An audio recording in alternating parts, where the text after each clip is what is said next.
Welcome to Lady E's Dark Tales, my lovelies. Tonight, we step into the deep woods of Wisconsin, where a man haunted by war finds himself facing a new kind of nightmare. A creature with yellow eyes, too intelligent, too knowing. What would you do if the thing watching from the shadows wasn't a man, but wasn't quite an animal either? Dim the lights, settle in, and listen close. Let's begin. The steady thwack of the axe split the cool autumn air, a rhythmic, almost meditative sound. Thomas Tommy Walker exhaled, rolling his shoulders as he split another log cleanly in two. The scent of pine and damp earth clung to the evening, a crisp October chill settling in as the sun sank lower behind the treetops. He should head inside soon. A twig snapped. Tommy froze. The sound had come from behind him, just beyond the tree line where the shadows stretched long and deep. Slowly he turned. At first he thought it was just the shifting light playing tricks on his mind, but then it moved. A hulking figure stood at the forest's edge, partially obscured by the trees. It was tall, too tall, its frame impossibly broad, shoulders hunched forward like a predator about to spring. Its fur was dark, matted, barely distinguishable from the growing night. But the eyes, those damn yellow eyes, burned like embers in the dim light. And it was watching him. The growl came next, low and guttural, a primal sound that vibrated deep in Tommy's ribs. His grip tightened around the axe handle. This wasn't a bear. His instincts screamed the truth before his rational mind could catch up. This was something else, something that shouldn't exist. He took a slow, measured step back, his military training kicking in. Never turn your back on a threat. Never run. Keep it in your sight. The creature moved with him, not aggressively, not yet, but it followed, matching his steps, its hulking form weaving between the trees with a fluidity that no animal that size should have. Tommy reached the porch, his heart a slow, steady drumbeat in his chest. The screen door creaked as he pushed it open, stepping backward into the cabin. The second he crossed the threshold, the thing lunged. The door slammed just in time. Claws, long, gnarled and powerful, raked across the wooden surface, splintering the frame. Tommy stumbled back, his breath coming in quick, sharp bursts. The thing let out a snarl, deep and resonant, shaking the walls of the cabin. Then silence. Tommy grabbed his shotgun from the rack above the fireplace, chambering a shell with practiced ease. His breath was controlled, steady, but his pulse hammered against his skull. Outside, the creature moved, circling. The cabin creaked under its weight as it pressed against the outer walls. The windows shuddered as a clawed hand scraped down the glass. Tommy gritted his teeth. He had survived firefights, ambushes, the kind of hell only soldiers know. But this was something ancient, something hungry. Hours passed in a nerve-wracking standoff. The beast never fully left, its presence a suffocating weight in the darkness. Every so often, it would test the walls, scratching, nudging, breathing against the thin barriers that separated them.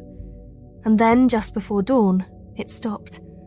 By the time Tommy dared to unbar the door, the first light of morning had painted the trees in a soft golden glow. The air was still, untouched, as if nothing had happened. But the gashes carved into his cabin's walls told a different story. Long, deep slashes, jagged and precise. No bear, no dog. Something with hands. Something that knew exactly what it was doing. Tommy never spoke about that night. Not to the sheriff, who dismissed it as a bear attack. Not to his neighbours, who chuckled uneasily and suggested he'd had one too many drinks alone. But he knew. He knew what he saw, what he heard. And those scars on his cabin, they never faded. A reminder that something still watched from the woods, waiting. Maybe next time it won't stop at the door. Well, my lovelies, what do you think? Would you have lasted the night, or would you have opened that door just to see? Well, in our next tale, we follow a woman of the road, Maria Sanchez, a trucker who's seen it all. Or so she thought. What would you do if something ran beside your truck at 70 miles an hour? Something too fast, too big, too wrong. Make sure your doors are locked and let's ride into the unknown. The highway stretched endlessly ahead, a ribbon of asphalt cutting through the Nebraska plains. The night air shimmered with heat, the distant horizon still burning with the last embers of the July sun. Maria Sanchez rolled down her window, letting the warm wind whip through the cab of her freightliner. It was past midnight, the road empty, just her and the hum of the tires beneath her. She reached for her coffee, lukewarm now, and took a sip. The CB radio crackled with static. Anyone out there tonight? Silence. She sighed. It was nights like these that got under her skin, not because she was scared, but because the emptiness felt unnatural. No headlights ahead, no taillights behind. Just her, the dark and the low hum of static. Then she saw it. At first, just a shadow in her side mirror, something moving along the shoulder of the road. A deer, maybe. A coyote. Then it sprinted. Her heart kicked against her ribs. Whatever it was fast. Too fast. She squinted, leaning closer to the window. It ran upright. Maria's blood turned to ice. The creature kept pace with her truck, long strides eating up the distance. It was massive, its body covered in dark, matted fur. The shape of it was all wrong, too broad, too muscular. Its arms swung as it ran, then it turned its head. Yellow eyes locked onto hers. Maria's foot slammed on the gas. The engine roared as the speedometer climbed past 70. The thing kept running, its mouth pulling back into something that wasn't quite a snarl, more like a grin. Then it reached down and grabbed something from the side of the road. A branch. Maria barely had time to react before the creature hurled it at her truck. The branch slammed against the passenger door with a sickening crunch, spiderwebbing the glass. Maria cursed, gripping the wheel tight, her knuckles white. This wasn't happening. Couldn't be happening. She'd heard truck stop stories before. Old-timers swapping tales about things on the road. Shadows in the mirrors. Figures standing at the edges of rest stops. The kind of stories you laughed off over coffee and eggs. But this was real. Maria jammed the accelerator, pushing past 75, 80. The truck shuddered, the wind howling past the open window. The creature fell back, finally fading into the darkness. But not before she saw it do something that would haunt her forever. It waved. Not like an animal, not like a threat, like it knew her. Maria made it to the next truck stop, hands shaking as she lit a cigarette she didn't even want. The next morning, she heard other drivers whispering about strange things seen along Interstate 80. Many dismissed them as just stories, just trucker lore, but Maria knew better. And late at night, when the highway stretches long and empty, she keeps one eye on the mirror. Because maybe it's still out there, waiting for another game of chase. So, my lovelies, tell me, if something unknown waved at you from the darkness, would you wave back? I honestly don't know what I would have done. But let's get into our next tale. Shall we? This next story can be filed under the strange and unexplainable. In it, we follow a young scientist into the depths of Olympic National Park, where knowledge meets fear and logic crumbles beneath something much older than reason. What would you do if the thing watching you wasn't supposed to exist? Well, get cozy and let's venture into the unknown together. David Lee adjusted his glasses and squinted at the camera trap strapped to the tree. He was deep in the Olympic National Park, surrounded by towering evergreens and the kind of silence that felt almost sacred. His thesis, a study of predator migration patterns, had led him here, alone, armed with nothing but equipment, data sheets, and a borrowed tent. He was fine with that. At least he had been. Something felt off tonight. The sounds of the forest had changed. No distant owl calls, no rustling of small creatures in the underbrush. Just an oppressive, unnatural stillness. Then came the rustling. David froze. The sound came from just beyond his tent, heavy footfalls crunching the dry pine needles. Not a raccoon, not a deer. Something big. He reached for his flashlight, pulse hammering. Unzipping the tent flap as quietly as possible, he shined the beam into the trees. 2 glowing amber eyes stared back. David's breath hitched. He blinked, convinced his mind was playing tricks on him. but the eyes remained, reflecting the light like twin ice-cold embers. Then it stepped forward. The creature was massive, its frame half hidden by the trees, but David could see enough. It walked on 2 legs, covered in dark, coarse fur, its broad shoulders rising and falling with each breath. A snout protruded from its face, like a wolf but wrong. Too long, too human. David's grip tightened on the flashlight. He wanted to believe it was just a trick of the light, that his tired brain was misinterpreting a bear. But then it breathed, a deep, rumbling exhale, slow and measured. It was watching him. The weight of its stare sent a primal fear curling through his stomach. Then it moved, a single, deliberate step closer. David scrambled back inside his tent, zipping the flap with shaking hands. Outside, the breathing continued, louder, closer. Then came the howl, a sound so deep and unnatural it made his ribs vibrate. It wasn't the high, eerie cry of a coyote or the distant echo of a wolf. This was something else, something claiming its space. David clamped his hands over his ears, pressing himself into the tent floor. He stayed like that, heart hammering, until the first light of dawn filtered through the fabric. Only then did the presence outside disappear. David never found an explanation. His camera traps had captured something, a blurry shape just on the edge of the frame, but the experts called it a bear, a trick of the light, a glitch in the lens. And maybe they were right. But David doesn't camp alone anymore, and sometimes when he stares at that grainy photo, he swears he can still see them, 2 glowing amber eyes watching from the dark. So tell me, my lovelies, if something stared back at you from the night, would you dare stare back? Let me know in the comment section. In our next tale, we follow a man of science, a surgeon who trusts only in logic and facts. But some things don't fit neatly into a medical textbook.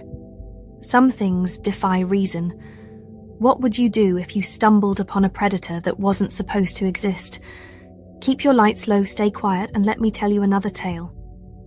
Dr. Robert Bob Evans stirred his coffee, staring at the dense cascade forest outside the cabin window. The early evening light cast long shadows across the pines, stretching toward the horizon. He exhaled slowly, 2 weeks away from the chaos of the operating room. No ringing pagers, no cold surgical lights, no life or death decisions. Just the silence of the mountains. Then came the howl, low, deep, wrong. Bob stiffened, gripping his mug. Wolves? He'd read there weren't many in this area. A coyote, maybe. But this sound was heavier, like it came from a chest too big, too unnatural. It echoed through the valley. Then silence. A flicker of unease passed through him, but he pushed it aside. He was here to unwind, not jump at shadows. Tomorrow he'd hike. The morning sun was high when Bob set out, his boots crunching against the damp earth. He followed a well-worn game trail, enjoying the rhythmic pulse of movement, the clean air filling his lungs. After an hour he reached a clearing, and froze. A dead elk lay sprawled in the tall grass. Its ribs were exposed, flesh torn in jagged strips. Blood soaked the earth beneath it. Then the thing hunched next to it stood up. It was unlike anything Bob had ever seen before. A massive bipedal figure crouched over the carcass. Dark fur bristled along its hunched back, its clawed hands digging into the elk's ruined body. The muscles in its arms rippled as it ripped off a chunk of meat and tore into it with powerful jaws. Bob's breath hitched. He had assisted in autopsies, seen the destruction a bear attack could do. This wasn't the same. The wounds were different, precise, intentional. The creature lifted its head and looked at him. Eyes like burning coals locked onto his, its snout slick with fresh blood. Bob's pulse thundered. Slowly, carefully, he backed up. Don't run. Don't make a sound. The creature exhaled, nostrils flaring. Then, without a sound, it vanished into the trees. Bob reached the cabin in record time, bolting the door behind him. His hands shook as he flipped through his field guides. Nothing matched. Not a bear, not a wolf, not anything recognized by science. His brain demanded logic. It was a deformed animal, a freak mutation, something explainable. But deep down he knew this was something else. He spent the rest of the day reading old folklore, finding stories of the Dogman, a beast that stalked the woods, watching, hunting, superstition, nonsense. Yet, the image of those eyes stayed with him. For years, Bob never spoke of it, but as time passed, a thought gnawed at him. One day he would go back, because the unknown was worse than the truth. Dr. Evans tried to forget. He told himself it was exhaustion, a trick of the light. But logic doesn't erase fear, does it, my darlings? And sometimes the things we try hardest to forget are the ones that wait for us to return. Tell me, my lovelies, would you go back, or would you spend your life wondering what it was? I'll tell you right now what my answer is. I'd just forget about it and pray never to encounter it again. Well, in our last tale, we walk the deep woods with a man who has seen war, who has faced death and never flinched. But even the strongest of men can meet something that defies reason, something with claws, something with eyes that burn in the dark. So listen closely and let's take a little trip into the wild unknown. Sergeant Major Samuel "Sam" Jackson moved through the Ocala National Forest with the quiet efficiency of a man who had spent his life tracking things that didn't want to be found. The woods were dense, thick with undergrowth, the January air cool against his skin. He had been here before, years ago. But this time, the solitude wasn't peace. This time it felt like something was watching him. He had been following a buck for over an hour, its prints fresh in the damp earth. But as he crouched near a clearing, adjusting his rifle, the forest changed. The usual sounds, the rustling leaves, the chirp of birds vanished. Then came the howl. Sam had heard coyotes before. This wasn't them. This was something bigger. He exhaled, steadying himself. Just an animal, nothing he couldn't handle. Then the brush ahead moved. A shape, massive, hunched, shifted in the gloom. Sam froze. Then it stepped forward.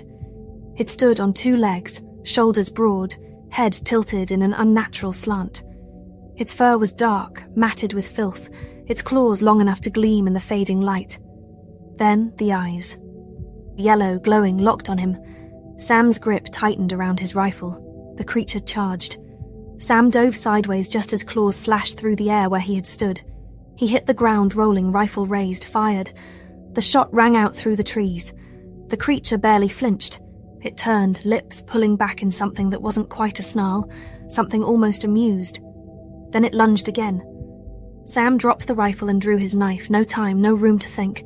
The beast was fast, too fast. He slashed upward, the blade meeting flesh, a deep cut across its chest. The thing howled, a sound that vibrated in Sam's bones. For the first time it hesitated. Then, just as fast as it had come, it retreated into the dark. Panting, knife still in hand, Sam stared after it. The forest was silent again, except for the blood on the leaves. Sam made it back to his truck before nightfall, every muscle tensed, every step calculated. He left the woods without looking back, but he didn't leave empty-handed. At the site of the struggle he had gathered evidence, clumps of fur, thick and coarse, and prints in the dirt, too large for any known predator. He brought them to a local biologist, demanded answers. The response? Inconclusive. The fur didn't match anything native to Florida. The prints? Probably a hoax. Sam knew better. He had seen it, fought it, and somewhere deep in the Ocala woods it was still out there, watching, waiting. Sam never spoke of it again. Not to his friends, not to the authorities, and he never went back to those woods. Sometimes late at night he wondered, was he the only one who had walked away? Or had that thing just let him go? Tell me, if you saw something impossible, would you try to prove it? Or would you pray it never found you again? Well, my lovelies, here we are at the end of our journey through the shadows. And yet the real question remains, are these really just stories? A soldier alone in the deep woods, a trucker pushing through the endless dark, a scientist chasing knowledge beyond reason, a doctor who trusts only in logic, and a hunter who found something hunting him. 5 different people, 5 different places, But the same eyes, the same presence, the same wrongness. Call it folklore, call it fear, call it something science refuses to name. But how many times can different people see the same impossible thing before we have to admit that maybe, just maybe, it's real? And if it is, what does that mean for the rest of us? So tell me, have you ever felt watched in the woods? Have you ever glimpsed something in the darkness, just beyond the reach of your headlights? Have you ever heard a sound that made your blood run cold, not because it was loud, but because it shouldn't exist? If so, let me know in the comments below. And if you enjoyed tonight's stories, don't forget to like, subscribe, and hit that notification bell so you never miss a chance to join me in the dark. Until next time, sweet screams, my darlings, and remember, stay wicked.